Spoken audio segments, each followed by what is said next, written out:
नमस्कार, आर्या न्यूज देख रहे हैं आप और मैं आपके साथ अलका सिंह। बुलेटिन में आपका स्वागत है।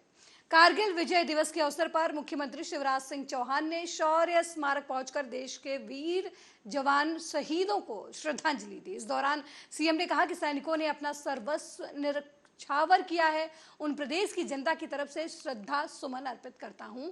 हमारे देश की एक एक इंच जमीन दुश्मनों से मुक्त कराने के लिए अपना सर्वस्व न्यौछावर कर दिया। हमें उन पर गर्व है। मातृभूमि के लिए अपना सर्वस्व न्यौछावर करने वाले शहीदों को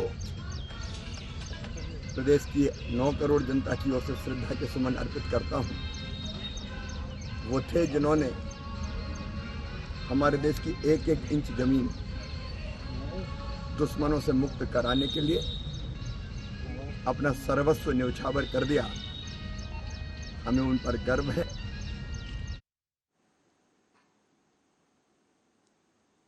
वहीं मध्य प्रदेश कांग्रेस कमेटी के अध्यक्ष और पूर्व मुख्यमंत्री कमलनाथ ने पत्रकार वार्ता की। इस दौरान उन्होंने कहा कि कांग्रेस सरकार प्रदेश में कृषक न्याय योजना लागू करेगी। उन्होंने कहा कि मध्य प्रदेश में कांग्रेस पार्टी की सरकार बनने पर प्रदेश के किसानों के कल्याण के लिए कांग्रेस पार्टी कृषक न्याय योजना लेकर आएगी। योजना के तहत किसानों को सिंचाई के लिए 5 हॉर्स पावर तक के पंप तक निःशुल्क बिजली प्रदान की जाएगी। किसान कर्ज के बोझ से मुक्त हों और सम्मान के साथ सिर पर पगड़ी धारण कर सके, इसलिए किसानों का कर्ज माफ किया जाएगा। ये नहीं कि किसानों की संख्या बढ़ रही है, किसानों की संख्या तो बढ़ रही है, पर एक एक किसान का कर्जा बढ़ता जा रहा है। प्रदेश में किसान कमजोर हो रहा है और ये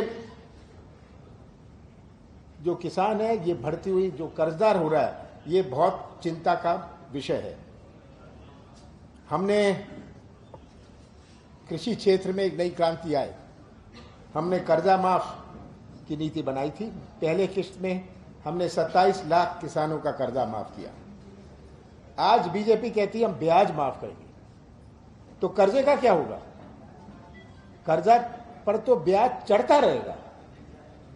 ब्याज माफ कर देने से किसान को राहत कुछ मिलेगी, पर अगर वो कर्जदार बना रहे, वो तो चलता रहेगा, उसका ब्याज चलता रहेगा। किसान मध्य प्रदेश का, जहां मैं जाता हूं, किस तरह बीज खाद के लिए भटक रहा है।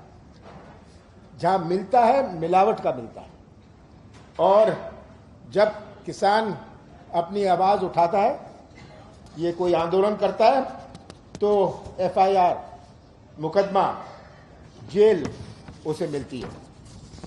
हमने ये सब पर अध्ययन करके ये तय किया है कि हम कृषि न्याय योजना लाएंगे। ये न्याय योजना जो होगी, इसका उद्देश्य है कि किसान का इनपुट कॉस्ट कम करने का और उसको इससे लाभ हो। ये नहीं कि किसानों की संख्या बढ़ रही है, किसानों की संख्या तो बढ़ रही है, पर एक एक किसान का कर्जा बढ़ता जा रहा है। प्रदेश में किसान कम।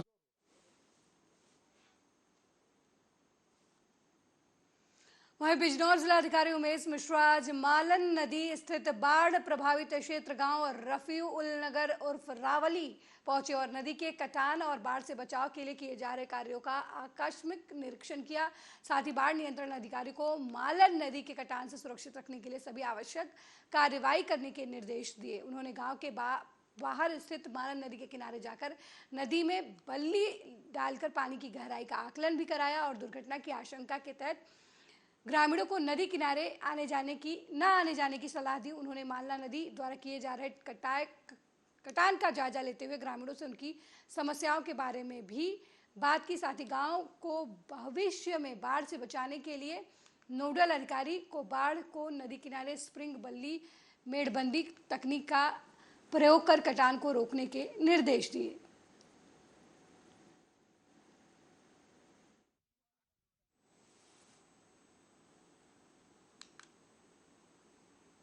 वहीं डिडोरी मुख्य बस स्टैंड स्थित सार्वजनिक सुलभ कॉम्प्लेक्स में एक 8 साल की नाबालिग के साथ दुष्कर्म का मामला सामने आया है।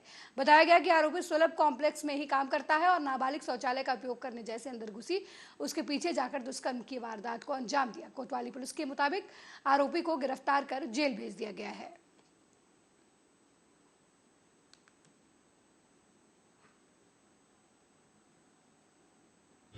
परसों रात में एक बच्ची अपने माता पिता के साथ आई थी और उसने बताया था कि बस स्टैंड के आसपास जो सुलभ शौचालय है वहाँ पे वो गई थी, उसके साथ में गलत काम एक व्यक्ति ने किया है, जिस पर बच्ची की फरियाद पर थाना कोतवाली में 376 पॉक्सो का मामला पंजीबद्ध करके विवेचना में दिया गया, जिसके बाद तत्काल उसने आरोपी को गिरफ्तार करके जेल भेज दिया। वहीं बेमेतरा पहुंचे डिप्टी सीएम अधिकारियों के साथ बैठक की। छत्तीसगढ़ के बेमेतरा के डिप्टी सीएम टीएस सिंहदेव ने जहां पार्टी के लोगों का उन्होंने जोरदार स्वागत किया, वहीं इस दौरान deputy CM TS Singhdeo Bemetara collectorate पहुंचे और दिशा सभा कक्ष में प्रशासनिक अधिकारियों के साथ बैठक की। इस दौरान कृषि मंत्री रविंद्र चौबे भी साथ में मौजूद रहे।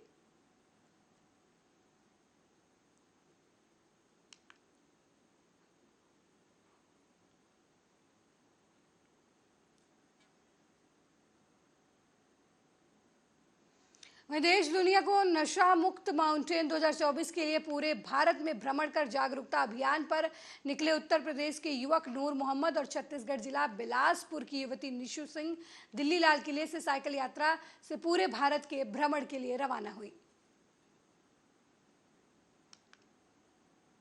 तो इस यात्रा का सवाल है तो ये बहुत ही अच्छा संदेश लेके पूरी भारत की यात्रा कर रहे हैं कि नशा मुक्ति के लिए। और रही बात इनके सफल होने की, तो मैं इनको जानता हूँ बहुत अच्छे पर्सनली तौर पे। ये नूर मोहम्मद आलम है, ये निशु सिंह है, बिलासपुर की, ये मुजफ्फरनगर से है, यूपी से। इनके साथ मैं ट्रैकिंग कर चुका हूँ, पहाड़ों पर जा चुका हूँ। इनका गाइडेंस बहुत अच्छा रहता है और एक दृढ़ निश्चय वाले इंसान हैं। जिस चीज़ को ये ठान लेते हैं वो पूरा करते रहते हैं। तो जैसे कि इन्होंने बताया कि इनकी यात्रा लाल किले से प्रारंभ होकर रामेश्वरम और इधर वाया हैदराबाद, केरला, तमिलनाडु होते हुए छत्तीसगढ़ पहुँची है। तो मुझे पता चला तो मैंने इनसे आग्रह किया था कि एक दिन कम से कम आप मुझे सेवा का मौका दें, यहाँ रुकें, यहाँ अपना संदेश दें, तब आगे बढ़ें। अब तक तो इस यात्रा का सवाल है तो ये बहुत ही अच्छा मेरा नाम नूर मोहम्मद, मैं यूपी मुरादाबाद से बिलोंग करता हूँ और मैं एक पेशे से माउंटेनियर हूँ। काफ़ी सालों से माउंटेनिंग कर रहा हूँ और ये जो मेरा उद्देश्य है साइकिलिंग का, तो ये मैंने दिल्ली लाल किला से स्टार्ट किया है और अभी जो है कि ईस्ट के कंप्लीट हो गया है और हमारा जो साउथ जोन भी कंप्लीट हो गया है, वेस्ट और नॉर्थ जोन बचा है। अभी हम लोग यहाँ तक पहुँचे हैं। तो इसमें क्या काफ़ी समस्याएं आती हैं। साइकिलिंग करने का मकसद हमारा सिर्फ ये है कि एक तो हमारा मिशन है माउंट एवरेस्ट का, 2024 में माउंट एवरेस्ट को क्लाइम करना है। बीच बीच में लोगों को जागरूक करें, लोगों को ये बता रहे हैं कि हमारी सपोर्ट करें, हमारी मदद करें, जिससे कि हम माउंट एवरेस्ट को क्लाइम करके भारत का नाम रोशन कर सकें। दूसरा हमारा मिशन है नशा मुक्त जागरूकता अभियान। हम चाहते हैं कि हर उस भारतीय के व्यक्ति के पास ये संदेश पहुँचे हमारा कि नशा एक जो है शरीर के लिए हानिकारक चीज़ है, उससे बचें जहाँ तक कोशिश। जय हिंद, मेरा नाम निशु सिंह है। मैं छत्तीसगढ़ की निवासी हूँ, बिलासपुर डिस्ट्रिक्ट की। मैंने स्टार्ट किया था दिल्ली से।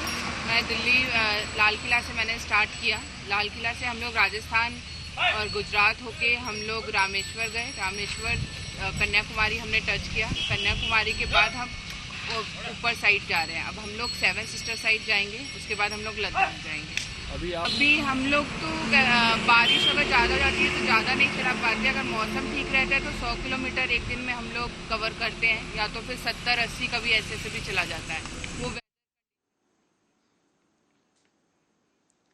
वहीं जिला मनेन्द्रगढ़ चिरमिरी भरतपुर के तहत आने वाले मनेन्द्रगढ़ विधानसभा में एक बार फिर से विधायक द्वारा बांटी गई स्वेच्छा अनुदान से सुर्खियां बटोर रही हैं। जिला एमसीबी के अंतर्गत आने वाले मनेन्द्रगढ़ विधानसभा के विधायक डॉक्टर विनय जायसवाल के द्वारा अपने विधानसभा क्षेत्र में स्वेच्छा अनुदान राशि बांटी गई, जो सोशल मीडिया पर जनमानस के बीच चर्चा का विषय बना हुआ है। आपको बता दें कि विधायक डॉक्टर विनय जायसवाल के द्वारा अपने विधानसभा क्षेत्र में बांटी जाने वाली स्वेच्छा अनुदान राशि अपने व्यक्तियों के नाम से एक बार फिर से दिए जाने से चर्चा का विषय बना हुआ है। सूत्रों के हवाले से पता चला है कि विधायक द्वारा बांटी गई स्वेच्छा अनुदान राशि ऐसे लोगों को दिया गया है जो उनके पात्र ही नहीं है। गए तो थे पर 1 रुपए का सहायता नहीं दिया गया। कहाँ बोले गए? थे कहाँ गए थे? विधायक के पास, क्या हुआ था? लड़की की शादी थी। तो उनको सहायता के रूप में क्या मिला? कुछ भी नहीं मिला, बोले 2-3 महीने में मिल जाएगा, अभी तक मिला ही नहीं है। ऐसे यहाँ पे कितने ऐसे परिवार होंगे जो अत्यंत गरीब हैं, जिनको सहायता की जरूरत है हो सकती है? बहुत है। पर उनको किसी को नहीं मिल रहा। गीला पानी में तो यहाँ काम। मेरी बच्ची का शादी लगा हुआ था, इसलिए मैं गई थी उनके पास। किसके साथ गए थे? पार्षद परवेज के खान साथ गई थी। तो विधायक के द्वारा क्या कहा गया था? कहा गया था हो जाएगा, आपका सहयोग मिल जाएगा। साइनिंग करवाए थे वो। कितना दिन हो गया इस चीज को? आज 7 महीना हो गया। किसी प्रकार का सहयोग मिला? नहीं, कुछ भी नहीं मिला मेरे को। क्यों सहायता की आवश्यकता आपको पड़ा था? शादी का, बच्चे का शादी लगा हुआ था, तो इसलिए मैं गई थी कि कुछ सहायता हो जाएगा मेरे लिए। आप लोग क्या काम करते हैं? मैं छोटा सा दुकान करती हूँ, दुकान उतना चलता नहीं, गीला पानी में रहती हूँ। कितने बच्चे हैं आपके? देखिए, स्वेच्छानुदान निधि निश्चित रूप से विधायक का अधिकार होता है लोगों को देने का, और वो भी गरीब लोगों को देने का। गरीब लोगों को निश्चित रूप से मदद की जाती है विधायक के द्वारा अपनी स्वेच्छानुदान निधि से।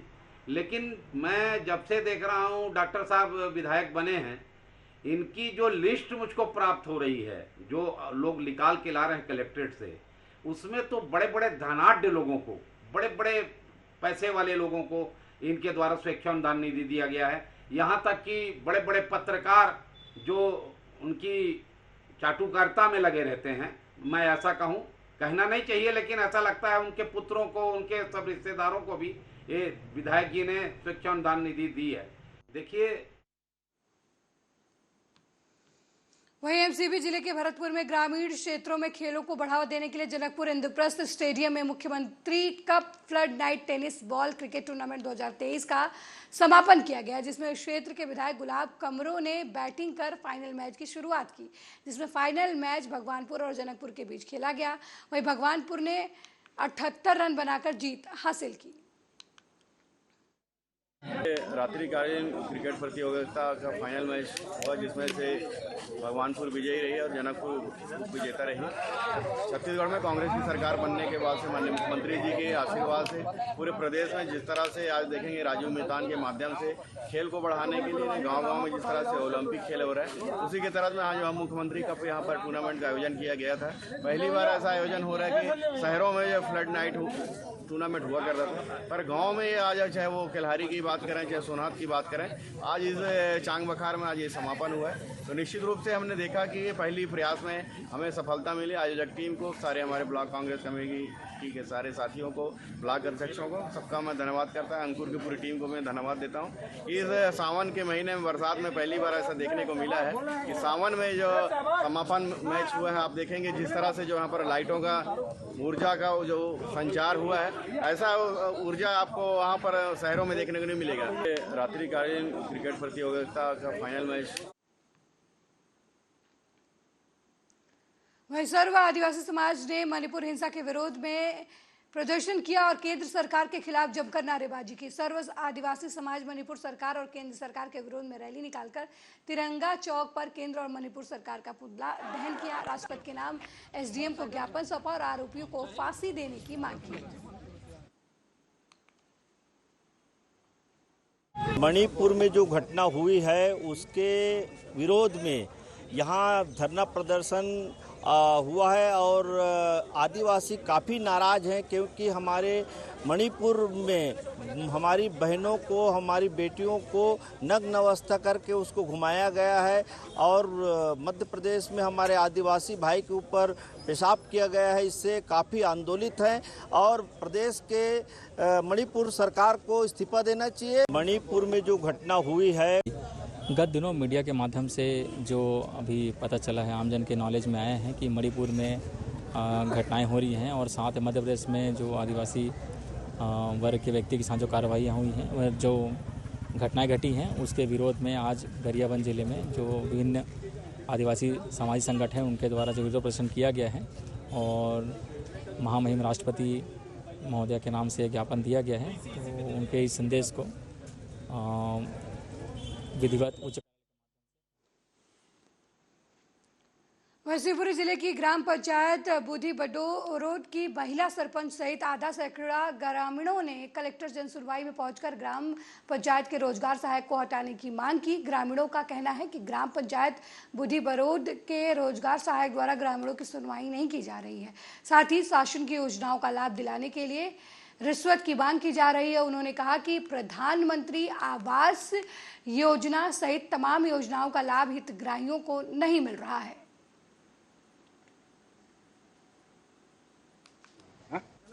मेरा नाम याबरन। कौन सा गाँव के हो? पाटकिरा बूढ़ी बरौद। तो क्या क्या समस्या लेके आए थे यहाँ पर? वो कुटी के पैसा मजदूरी के भी नहीं मिले। कुटी बनवाई है आपने? हाँ। कितने पैसे आए अभी तक? मजदूरी की नहीं मिली, बस लेबर वाय। उसमें तो किस्त आती है तुम्हारी कुटी में? हाँ नहीं आए। तो सेक्रेटरी क्या बोलता है? नकाद देंगे नकाद देंगे। कौन सेक्रेटरी हुआ? जैसी सेक्रेटरी है। हाँ। क्या नाम है आपका? मेरा नाम याबरन। नाम क्या तुम्हारा? घनश्याम। कौन सा गाँव से आए हो? बूढ़ी बरस। तो क्या समस्या हुई गाँव में? सेक्रेटरी समस्या पूरी क्या कर रहा है सेक्रेटरी? परेशान कर रहा पूरी पंचायत है। क्या नाम है सेक्रेटरी? जय सिंह। क्या परेशान कर रहा है? कुछ नहीं काम कर रहे हैं, कुछ भी नहीं करवा रहे हैं। तुम्हारे राशन वासन की परेशानी आती है वो? राशन वासन ही कुछ नहीं आ रही, वो राशन वाले तो कुछ मिल रहा होगा तो काय की परेशानी आ रही है? अरे और कोई काम भी होती है नहीं करेंगे, कुछ भी नहीं बन रहा। कुटीर वगैरह हमारे का था डिमांड नहीं डाल रहा कौन नहीं डाल काम रहा? की जय सिंह रावत सेक्रेटरी सेक्रेटरी। तो कोई काम नहीं हो रहा गाँव के अंदर? कुछ नहीं हो रहा। गाँव वालों की क्या समस्या है? गाँव वाले परेशान मास्टर ने भी का कहता है जीरो कर देता है वो। तो पैसा कौन के खातों में डाल रहा है? गाँव वाले इनके डांटता है। दूसरे लोगों के खाते में हाँ दूसरे कब से परेशान कर रहा है? 5-6 महीने हो गए जब से करता है। हमारे का कहता है। वहीं मध्य प्रदेश के दतिया में आने वाले कुछ दिन प्रशासन के लिए बेहद व्यस्त और चुनौती भरे रहे हैं। इसे देखते हुए जिला कलेक्टर संदीप माकिद ने जिले भर के अलग अलग विभागों के नेतृत्व में कई दलों का गठन कर दिया। जिले में मुहर्रम से लेकर ज्योति पर्व तक लगभग 18 दिनों तक लगातार कार्यक्रम है। बता दें कि सबसे पहले मुहर्रम का पर्व 29 जुलाई को मनाया जाएगा, जिसे देखते हुए ताजिया से जुलूस निकालने और उनके विसर्जन के मार्ग सुनिश्चित हो चुके हैं।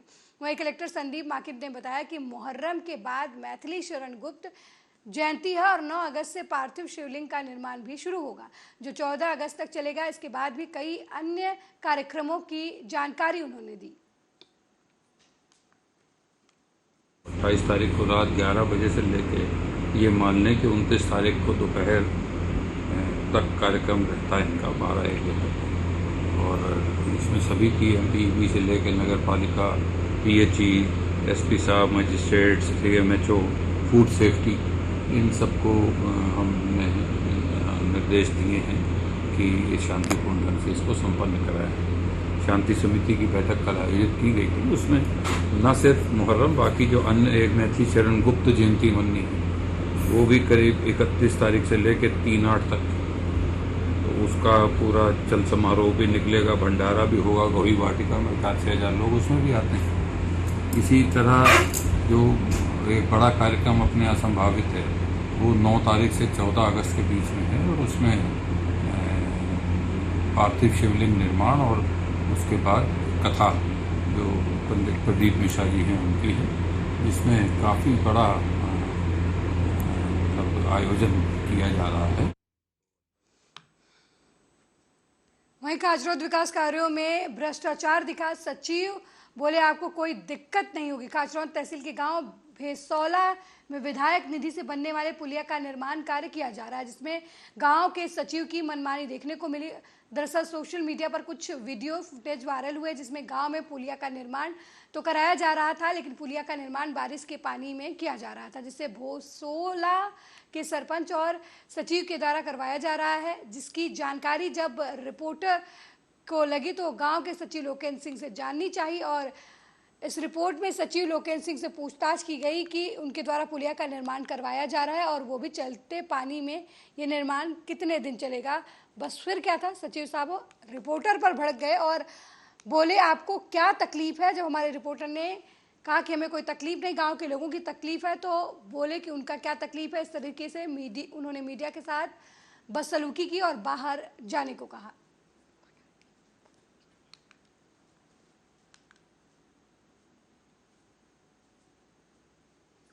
सीमा और सचिन की प्रेम कहानी अभी सोशल मीडिया पर सुर्खियां ही बटोर रही थी कि अब हजारीबाग में पोलैंड की युवती और झारखंड के युवक की प्रेम कहानी इन दिनों चर्चा में है। दोनों ही जल्द शादी के बंधन में बंधने वाले हैं। दरअसल प्रेमिका बारबरा पोलक 7 समंदर पार यूरोपियन देश पोलैंड की रहने वाली है। वहीं प्रेमी युवक शादाब आलम कट्टम सांडी ब्लॉक के छड़वा डैम स्थित बरतुआ गांव का रहने वाला बताया जा रहा है। इसकी जान पहचान सोशल मीडिया इंस्टाग्राम के जरिए साल 2021 में हुई थी। Shadab is fantastic. He has very good heart. Very good heart. It is very important. Yes. Your heart is also very good. Oh, thank you. Thank you. Social media पे जैसे normally सब use करते हैं social media, तो मैं भी use करता था। दूसरी आईडी पे वो मुझे मिलती है और मुझे वो मतलब फॉलो रिक्वेस्ट भेजती है, तो मुझे एक्सेप्ट करता हूँ और मैसेज में हम लोग कन्वर्सेशन करने लगते हैं। तो एक दिन ऐसा था कि मैं लाइव पे बैठा हुआ था और मतलब दोस्तों से बात कर रहा था। अचानक से वो मेरे लाइव पे आती है, तो मैं उसे ऐड करता हूँ और वो 2 मिनट के लिए ही आती है और मैं उसे देखता हूँ। फिर वो लाइव डिस्कनेक्ट करने के बाद वो डीएम करती है और मतलब हम लोग दोनों में दोस्ती हुई शुरुआत में। और बस यही चाहती थी वो कि लाइव पे ना बैठे और मतलब कुछ अच्छा करे, अगर कुछ मतलब अपने कैरियर के लिए या घर का अगर कुछ काम है वो सब करो। ये फालतू वक्त अपने ज़्यादा जो इंस्टाग्राम पे यूज़ कर रहे हो, इससे अच्छा है कि अपने करियर पे फोकस करो। और उसका हमेशा से योगदान रहा है हमारे पढ़ाई से लेके हर चीज़ों में। तो मैं सोचता था कि मेरे दिल में था कि वो अच्छी है, मतलब जिसके कारण वो मेरे बारे में सोच रही है, तो मैं भी उसके बारे में सोचने लगा और धीरे धीरे हम दोनों में मोहब्बत हो गई। उसने इंडिया आई थी 2021 में एक बार और उसने दिल्ली घूमी। वहाँ पे मैंने जामा मस्जिद से लेके कुतुब मीनार, लाल किला, ताजमहल भी उसे दिखाया हो, तो उसे बेहद पसंद लगता था इंडिया का कल्चर जो है। तो हर चीज़ों के स्ट्रीट में भी अगर कुछ देख रही है तो उसका फ़ोटो वीडियो निकाल देती। और लोग उस मतलब सब जैसे अगर हम कहीं जाते हैं गेट ऑफ इंडिया या कहीं भी, तो लोग फ़ोटो वोटो खिंचाने लगते हैं, तो वैसी पब्लिक वहाँ उमड़ जाती थी और फ़ोटो वोटो उससे क्लिक करवाती थी। तो मुझे थोड़ा सा अलग सा फील्स आता था कि नहीं, अगर ये भी कुछ है। एक्चुअली वो तो डिवोर्स हो चुका है और वहाँ उसके वहीं अमित शाह के भोपाल दौरे को लेकर गृह मंत्री डॉक्टर नरोत्तम मिश्रा का बयान सामने आया है। उन्होंने कहा कि आधुनिक भारत के लौह पुरुष गृह मंत्री राजा भोज की नगरी पधार रहे हैं। उन्होंने बीजेपी को विश्व की सबसे बड़ी पार्टी बनाया और हमारे प्रेरणा स्रोत है। साथ ही संत रविदास मंदिर निर्माण यात्रा पर कहा कि संत रविदास जी के मंदिर के लिए कल से 5 यात्राएं निकल चुकी हैं। अलग अलग क्षेत्रों में होते हुए यात्राएं सागर पहुंचेंगी। वैश्विक नेता प्रधानमंत्री नरेंद्र मोदी संत शिरोमणि रविदास जी के मंदिर की नींव रखेंगे। चाहे बर्फीली बात, लगातार सरकार सम्मान की दृष्टि से, चाहे वो दिल्ली की हो चाहे मध्य प्रदेश की हो, दोनों तरह का, चाहे वो मनोबल की दृष्टि से हो चाहे वो आर्थिक दृष्टि से हो, दोनों क्षेत्रों में शासन की ओर से कोई कमी नहीं रहती। और इसलिए आपने देखा होगा कि प्रधानमंत्री जी भी जब दिवाली मनाते हैं तो कारगिल की वादियां हो चाहे बर्फीली वादियां हो,